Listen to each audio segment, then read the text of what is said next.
So this meaning can be inherent and can't be decoupled from theatre. But what about politics? Like that is a conscious choice, right? You said questioning is not necessarily part, but your work has questioning and is often political. And like there's a moment when you went to your program head at NYU and you said, I don't know what to teach because everything I've written has been shut down. Yeah. And your program head said, that's why you're here. There's clearly repercussions for the work you put out. And this is a conscious choice that you're making to make it political. So then how do you actually decide whether all the work you do has to send that message, has to have questions that you ask back, as compared to just writing maybe a play like A Boy Meets Girl when no one's going to get affected? You know, the thing is, Boy Meets Girl productions are extremely political, right? I mean, just imagine this for a second. I'll come to your question.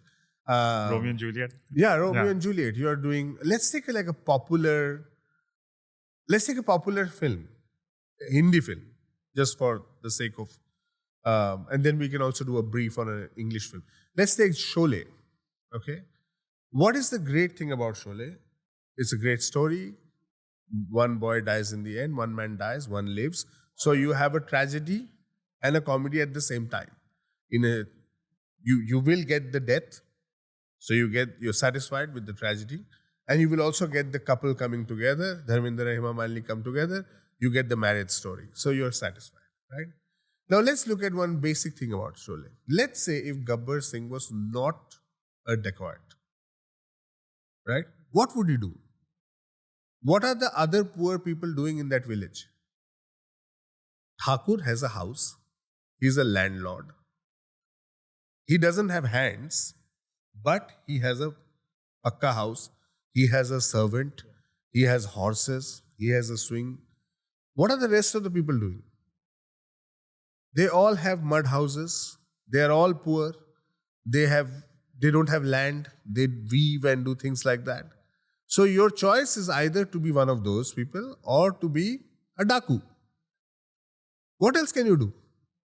Right?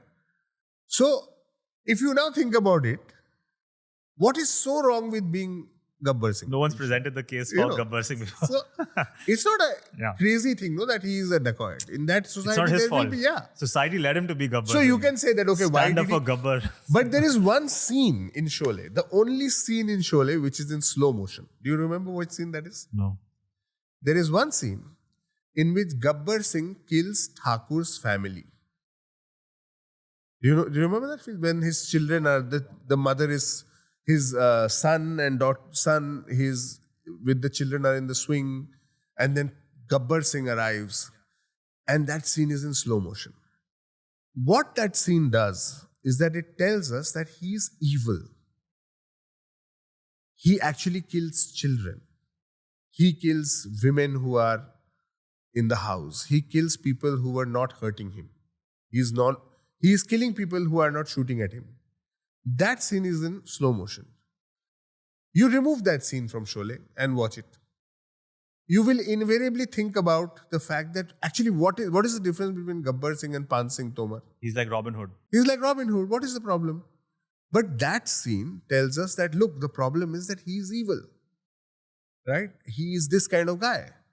So it is a hugely political film because it is asking us for 2.5 hours, I love Sholay by the way, to suspend, to forget the class differences, to forget that if I was in that village, I would have nothing to do except being a weaver, right?